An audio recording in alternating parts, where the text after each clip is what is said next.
Just say no, kids, just say no.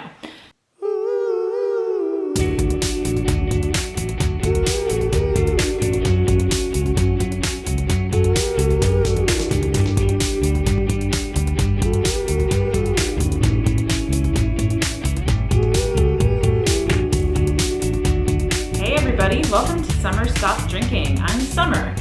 These are my top 5 tips for early sobriety.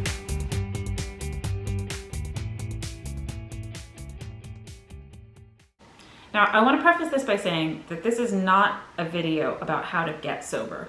That is going to look different for everybody depending on your relationship with alcohol. If you're a daily drinker and you have a physical dependence on alcohol, your initial journey of getting sober is going to look very different from someone who maybe is a binge drinker or someone who's more of a gray area drinker. So that's not what this video is for. This video is for when you're either thinking about getting sober to begin with and you want to think about some of the things that you can do to make it a little easier on yourself, or you're already in those early days of sobriety and you want some help to make it more bearable because it's really difficult at first. Okay, so tip number 1, educate yourself.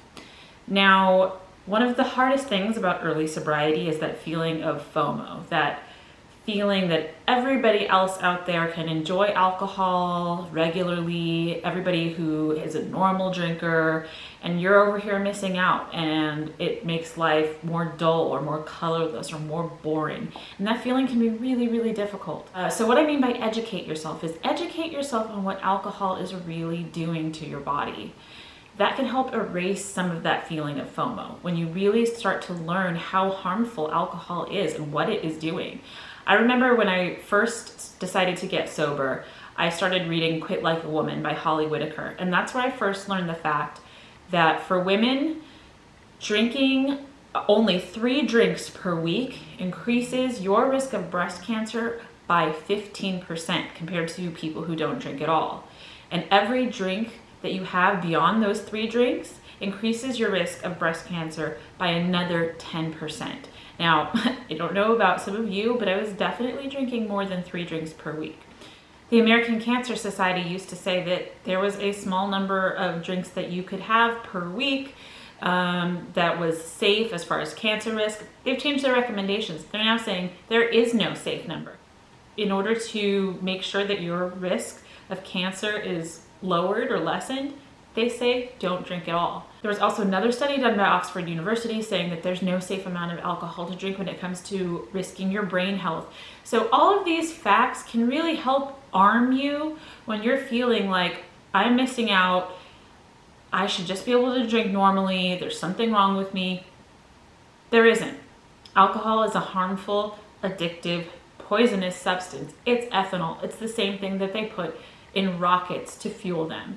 So once you really arm yourself with some of that knowledge, then you can feel more secure in your decision to not drink. Another great book to read to kind of gain more insight on that is This Naked Mind by Annie Grace. My number 2 tip for early sobriety is honor your body. Okay, so you've done some education, you've done some reading, you've read some Quitlet, you've read some of the studies, and you realize, oh, I have been really harming myself with the amount that I was drinking. What do I do now? Now, instead of feeling shame or feeling guilt over some of the ways in which you were hurting yourself before, I found it so beautiful in sobriety to start to really honor my body. Now, that can look different for everybody depending on your fitness level, depending on all sorts of factors. Of course, don't embark on any new exercise regimes or any new, eating programs without consulting a medical professional. I am not one. But for me, honoring my body has looked like working out regularly, eating healthier. I also meditate. That's been huge. That's helped me honor both my body and my mind, and to really feel like I'm doing something to heal some of the harm that I've done to myself in the past. Early sobriety can be really difficult in a lot of ways, and I know that our bodies are all out of whack. Some of us we wake up in the very early days with massive night sweats. All sorts of things can be happening. So the more you can do to take care of your body, get enough rest, eat healthy, nourishing food, get movement in, whether it's getting really into fitness and weightlifting and running, or if it's just going for a daily walk. Any of those things can really help, and it can really help you feel like you are moving away from that cycle of harming yourself and into honoring your body and honoring yourself. And it can be a really, really beautiful thing. Okay, so tip number 3, don't be afraid to say no. Now, I'm very active in a lot of sober spaces and sober communities. And one of the things that I hear a lot from people is them being really stressed out about going to parties or going out to gatherings or going out to dinner with a friend or with a family member.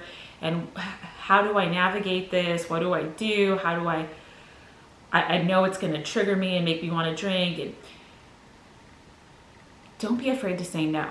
You don't have to go to that dinner. You don't have to go to that party. You don't have to do any of those things, especially in early sobriety. There will be time for all of that later, I promise. I'm about 10 months sober, and I am just now starting to be more comfortable with going to gatherings where there are people who are drinking. It still doesn't really interest me much. I prefer to spend my time in alcohol-free spaces, but it's taken me this long to even be kind of comfortable with that. So in the beginning, in those early weeks, months, don't be afraid to say no. If it's something that's going to trigger you, if it's something that's going to put your sobriety in jeopardy, just don't do it. Just say no, kids. Just say no. No, but for real, like, it's okay to miss out on some things. You can do it later. You can take time, you can evaluate what feels right for you, you can evaluate those relationships in your life that are going to work for you, that aren't going to work for you. Some things are going to fall by the wayside, some relationships are going to fall by the wayside.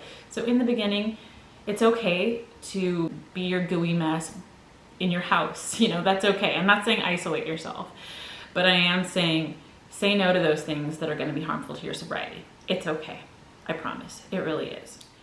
Okay, tip number 4. Find a sober community. So while I said don't be afraid to be in your little gooey chrysalis mess inside your house, you don't want to isolate yourself. You don't want to be completely alone. So how can you navigate that and find safe ways to be with other people or to connect with other people? And that is where your sober community is going to come in. Now, this is going to look different for everybody. Some people, the most widely known sober community is, of course, AA. I'm not in AA, I'm not in a 12-step program, I am in a different recovery program. So research things, try different things, go to different meetings, try all sorts of different things. There's so many wonderful ones out there. And one of the most important resources that I have found is Sober Instagram. Now, what? Sober Instagram? Yes, there's a huge community of sober people out there with Instagrams dedicated to sobriety, dedicated to their relationship with alcohol and changing that relationship with alcohol. And once you start following some of these accounts and once you start connecting with other sober people, you'll start to see all of the different recovery programs that are out there, all of the different meetings that are out there. Some are free, some are paid, all sorts of different options. You'll find one that works for you. So don't be afraid to try new things, to try different things, and connect with other people. Sober Instagram can be a really, really friendly space, I have found. Most people are willing to have really great discussions with you, answer questions if you have them. So find a community of sober people that you can connect with, because that's when you start to realize, God, I'm not alone. All of these things that made me feel like I'm crazy, all of these things that I'm sitting here thinking I'm completely alone, there's something wrong with me, everybody is normal but me. We all have these thoughts in early sobriety, and the more you connect with other sober people, the more you realize, I'm not crazy. There are so many other people that have gone through this, and it feels amazing. And it really strengthens my relationship with my sobriety by connecting with others who are sober, because it makes me feel, again, empowered.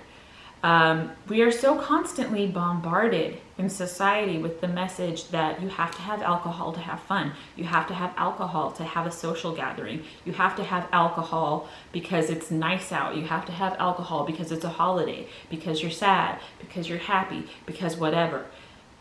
between just the way people live and advertisements, movies, songs, books, it's all around us. And you can start to feel so isolated if you don't have a sober community around you showing you that there's a different way to live.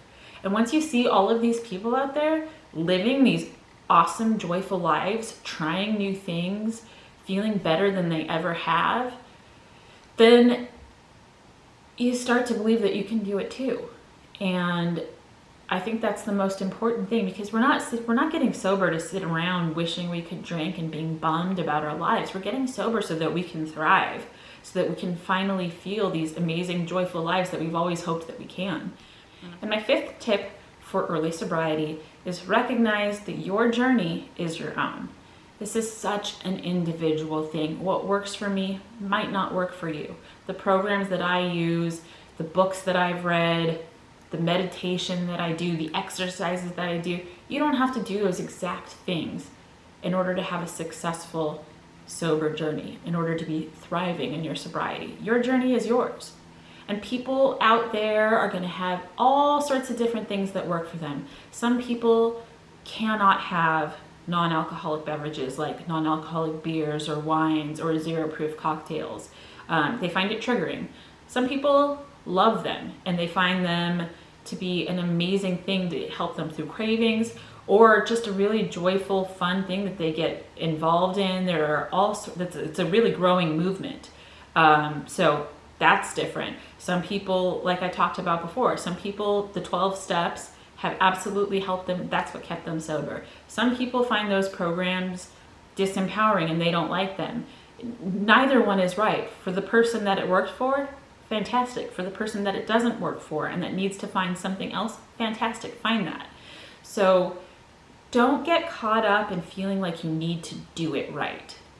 As long as you're staying sober, as long as you are working on your journey, as long as you're doing the work in some way or another, that's all that matters.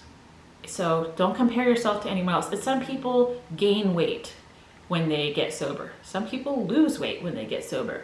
Some people, their skin clears up and they look amazing. Some people deal with depression and sleeplessness and they look like terrible at first. It's all individual. Don't compare yourself to anybody else. Do what works for you. Ask for help when you need it and just keep going.